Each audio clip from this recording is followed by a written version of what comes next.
Estamos nuevamente con vosotros en el programa Preguntas y Respuestas. Comenzamos con la primera. Viene de Julio Escudero y dice: ¿se puede materializar un demonio? Digo, tomar forma humana como en alguna ocasión lo hicieron los ángeles de Dios. Solo por permisión divina, los ángeles, no importa sean santos o demonios, pueden materializarse, es decir, hacerse visibles como hombres. Sin embargo, cuando alguien se empeña en ver un ángel, quiere ver un ángel, desea ver un ángel, lo que probablemente le ocurra es que tendrá una visión diabólica, pero no de un ángel santo, sino de un ángel caído. Julio Escudero: ¿el cielo está estrenado? No entiendo bien lo que preguntas. El cielo existe porque en él Dios está en su trono y porque se habla de ángeles que sirven alrededor del trono de Dios y se dice que son ángeles del cielo. Si lo que preguntas es si el cielo está abierto ya para los creyentes, eso es una realidad.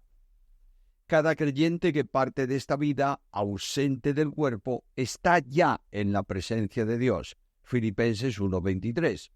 En el cielo, Jesús, que traerá con él la parte espiritual de los creyentes que recibirán el cuerpo de resurrección, en el arrebatamiento de la iglesia, es ya una realidad para esos creyentes, que partieron del cuerpo y están en la presencia de Dios, lugar que nosotros habitualmente llamamos cielo.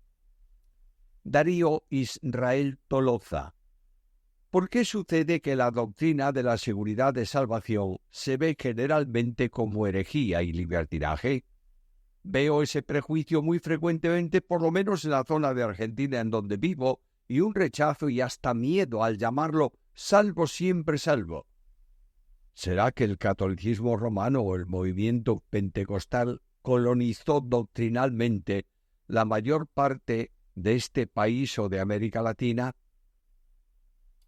Es posible que el catolicismo, con su doctrina sobre la salvación, afecte a la enseñanza de la seguridad de salvación, pero son mayoritariamente en el mundo evangélico los de doctrina arminiana quienes enseñan que la salvación puede perderse. Esta enseñanza es el grave problema contra la seguridad de salvación. Debemos afirmarnos en la verdad de que una vez salvo, siempre salvo, digan lo que digan otros. D.J. Fitz: en mi iglesia enseñan que no se pierde la salvación, pero en el rapto todos subiremos al tribunal de Cristo. Ahí algunos serán enviados de nuevo a la tierra para pasar la gran tribulación porque no vimos la talla. Así que tendremos que ser muertos ahí para llegar a Cristo, como dice en el Apocalipsis. ¿Cómo calificar eso? Lo voy a decir de una forma muy directa. Eso es una tremenda herejía. Es en cierto modo la expresión del purgatorio católico romano. De modo que quien lo alcanza un determinado grado de perfección para entrar en el cielo, tendrá que purgar su miseria en los 7 años de tribulación en la tierra, expiando sus culpas él, para entrar en el cielo. Eso no tiene base ni fundamento bíblico alguno. Cristo ha sido hecho para el creyente de parte de Dios sabiduría, justificación, santificación y redención. Primera a Corintios 2:30. Además, la Biblia enseña que al que cree le han sido perdonados todos los pecados. Colosenses 2:13. Por tanto, no tiene nada que realizar meritoriamente para una santidad que le permita entrar en el cielo. Samuel: si Adán y Eva hubiesen obedecido al mandato divino, ¿dónde estarían? ¿Aún en la tierra o en la morada celestial? ¿Y por qué? Bueno, mi amigo, eso es una curiosidad que la Biblia no responde. Dios controlaría la expansión de la humanidad y aunque no hubiese pecado, eso no significa que no pudiese producirse el cese de la vida física para los hombres que sin pecado irían a estar con el Señor para siempre en su presencia. Ángela Silva. Es lo mismo para un pastor o anciano llegar a coquetear con una mujer pero sin llegar a la consumación del acto sexual que cuando un pastor o anciano consuma el acto de adulterio. En los dos casos queda imposibilitado para el ministerio. Dios no considera el pecado por la acción física o material, sino por la espiritual. Jesús lo enseñó claramente. Él dijo: yo os digo que cualquiera que mira a una mujer para codiciarla, ya adulteró con ella en su corazón. Mateo 5:28. Todavía más grave es cuando el pensamiento pecaminoso da paso a lo que tú llamas coquetear, que tiene que ver ya con una relación personal intensa. Cuando una persona llega a esto, su testimonio deja de ser irreprensible. Nuevamente Ángela Silva. ¿Cómo se puede mortificar el viejo hombre en la vida cristiana? Permitiendo, sin obstáculo, que el espíritu que lucha contra la carne esté controlado y conduciendo la vida personal. Como el apóstol Pablo dice: andad en el espíritu y no satisfagáis las obras de la carne. Gálatas 5:16. PKCH, ¿cómo podemos definir la levadura de Herodes? Levadura es siempre en la Biblia figura de pecado. Herodes era un rey impío, no de la dinastía real de Israel, y practicaba la religión, incluso construyó el templo, pero vivía pecaminosamente en una carrera de pecado y de licencia moral. Podía, por tanto, entenderse la levadura de Herodes como tener apariencia de piedad, pero negar la eficacia de ella. PKFH. ¿Podría un hijo de Dios pasar su vida en la tierra sin experiencia de santificación? Eso sería muy difícil. La santificación posicional es ya un hecho, pero la santificación práctica no lo es siempre. Sin embargo, quien no tiene un atisbo de santidad tiene que preguntarse si ha nacido de nuevo. Cristian Ferreduela. ¿Qué diferencia hay entre ser y persona? Ya que Dios como tal es un ser tripersonal. Bueno, esa pregunta requiere una extensión mucho mayor porque tendríamos que entrar en la filosofía de distinción entre persona y ser. Pero simplificándolo, el ser es el conjunto total de manifestación de la persona. En relación con Dios es el ente de subsistencia de las tres personas divinas. Cristian Ferreduela. ¿Un nacido de nuevo puede perder la salvación por apostasía? Un salvo no puede apostatar de la fe. Por tanto, ningún salvo puede perder la salvación. Chloe Salazar. Un nacido de nuevo, salvo, ¿puede dejar de ser salvo por apostasía? ¿Un apóstata en algún momento de su vida fue salvo? Acabo de contestar la pregunta. José Villanueva. Al ver todo lo que pasa en el mundo en estos momentos y todos estos acontecimientos que ocurren justo ahora, ¿se podría decir que nosotros somos la última generación? ¿O si estamos hoy tan cerca del arrebatamiento? Nadie puede afirmar que seamos la última generación. Pero lo que sí es cierto es que cada día estamos más cerca del arrebatamiento para el que no hay señales anticipativas ni podemos saber el día ni la hora en que ocurrirá, porque eso pertenece solo a Dios. El Compat H1. Si donde está una de las tres personas de la Trinidad están las otras dos, ¿cómo es que solo la segunda persona se encarna? Hago esta pregunta no con ánimo de cuestionar la doctrina de la Trinidad, en la cual creo, sino que quiero comprenderla mejor. La inmanencia, que es como se llama esa vinculación personal en la que las personas divinas están unas en otras, sin que esto signifique mezcla, sino que son individuales pero no independientes, consustanciales en plenitud.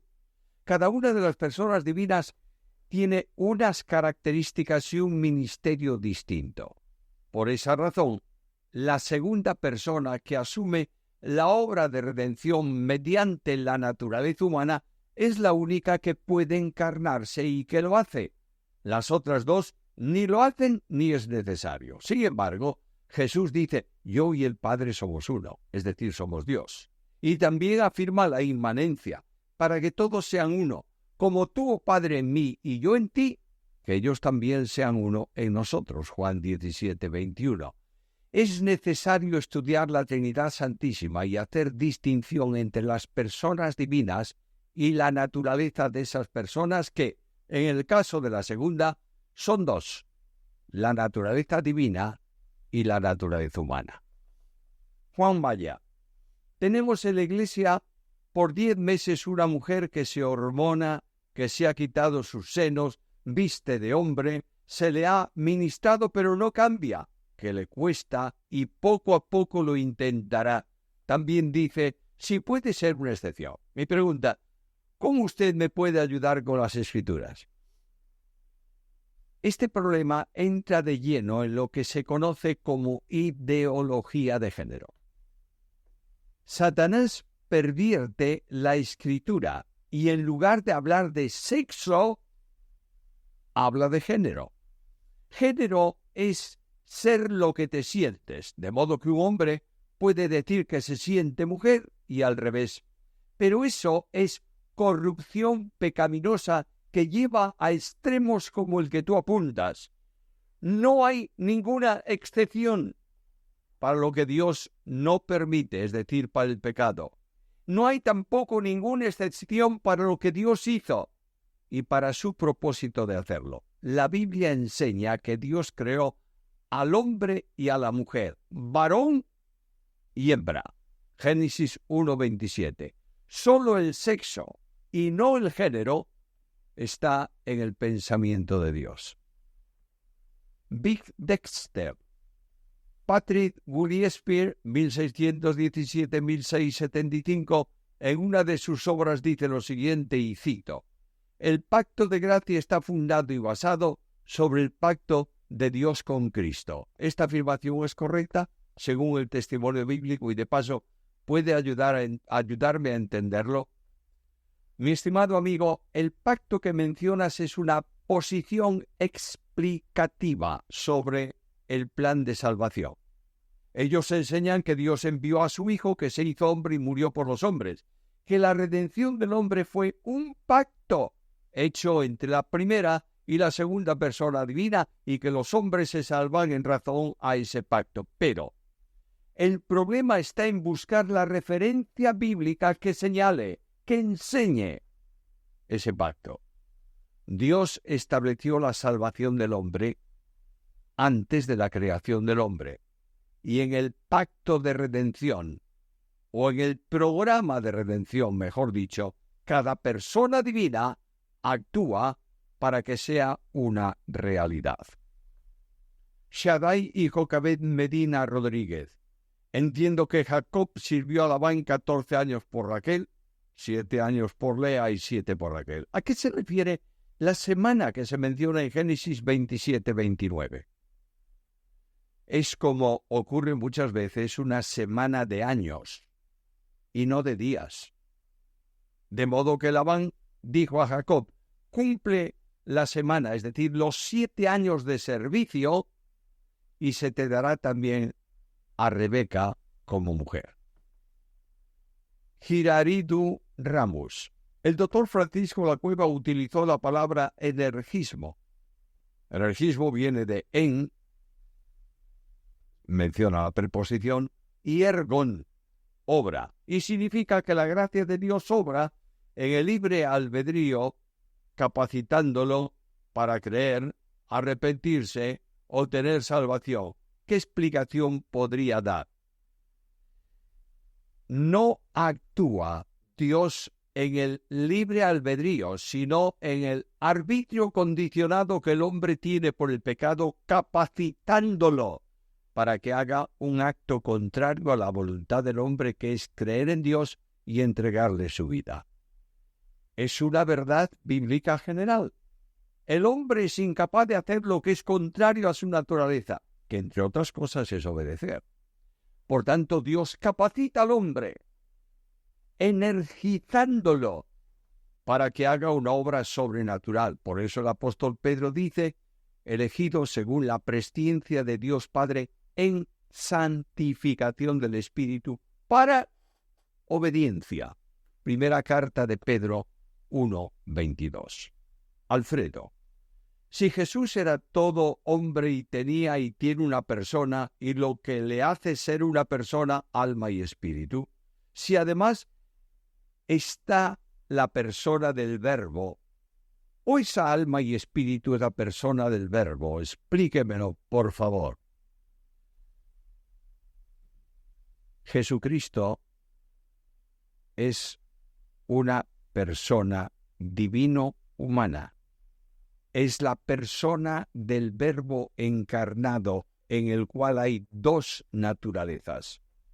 No hay dos personas en el Verbo hecho hombre, sino dos naturalezas. Por tanto, la naturaleza humana tiene todos los componentes del hombre, pero solo hay una persona, que es el Verbo encarnado, en el que subsiste esas dos naturalezas, la divina y la humana. Humberto González, el trabajo del pastor es pastorear, y si no lo hace, ¿le puedo reconocer como pastor o solo tiene el título?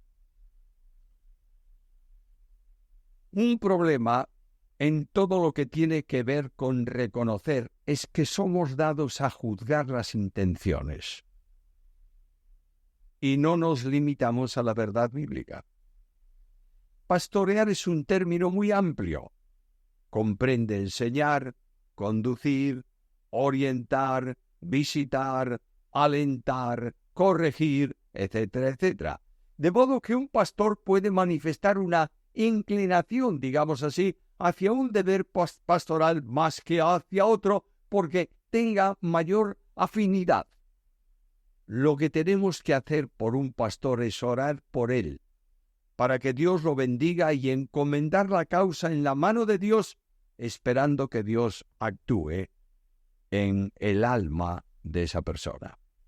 Nico Gavarri, cuando un hombre muere en Cristo y va a la presencia del Señor, ¿está despierto en el cielo con conciencia o está dormido hasta la resurrección? Yo me inclino por lo primero. Me gustaría su posición y, si es posible, una respuesta bíblica. Yo no tengo posición personal alguna sobre doctrina. Mi posición es lo que la Biblia enseña. Tanto en el ejemplo del rico y Lázaro como en la enseñanza general, los que mueren están plenamente conscientes después de su muerte. Los creyentes disfrutando de la presencia de Dios, como el apóstol Pablo dice, ausente del cuerpo, presente al Señor. Eso de dormir hasta la resurrección es la enseñanza de sectas como Testigos de Jehová y Adventistas, pero no del verdadero cristianismo. Josué Abraham Rodríguez. Hace un tiempo leí que Jesucristo hablaba el idioma arameo, en el cual no existía el verbo representar o simbolizar, y que en su lugar utilizaban el verbo ser, que por ejemplo, si hubiera querido decir la bandera representa la patria, habrían tenido que decir la bandera es la patria. Que, por lo tanto, cuando Jesús dijo esto es mi cuerpo, quiso decir esto representa mi cuerpo. Lo mismo que cuando habló de su sangre. ¿Qué opina usted al respecto? Ahora una pregunta. ¿A quién representa el hombre que en la fiesta no estaba vestido de boda? Mateo 22:12. ¿Qué quiso enseñar el Señor con esto? Primera pregunta. Eso que tú dices se llama figura de dicción y concretamente metáfora.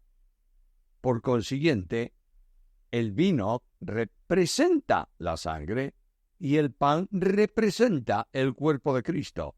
Del mismo modo que cuando Jesús dice, yo soy la puerta, no está diciendo que Él sea una puerta, sino que Él representa, simboliza la puerta a la salvación. O cuando dice, yo soy el pan de vida, no es que Él sea un pan, sino que representa el pan que da vida. Yo soy la vid verdadera. Está diciendo, yo simbolizo, represento la verdadera vid, la que lleva fruto para Dios. La segunda, el hombre de la parábola había quebrantado la decisión del rey, que demandaba un vestido para entrar en el banquete. La estructura del texto griego enseña que estaba sin vestido de boda porque no quiso ponerlo. Era una señal de desobediencia voluntaria. La pregunta no tuvo respuesta. Cuando el que invita a la boda le pregunta, ¿cómo estás aquí sin vestido? Solo hay un silencio que evidencia que no tenía ninguna disculpa que presentar. Representa esto a un pecador rebelde contra Dios que por desobediencia no le es permitido estar en el gozo de la presencia de Dios y es echado fuera, donde no solo hay tinieblas, sino perpetuo lloro y crujir de dientes. Así ocurre en la Iglesia con los convencidos pero no convertidos. Una mera religiosidad no garantiza la justificación, sino todo lo contrario. Hemos llegado al final de este programa. Pedimos que el Señor os bendiga y os invitamos a encontrarnos nuevamente en el siguiente.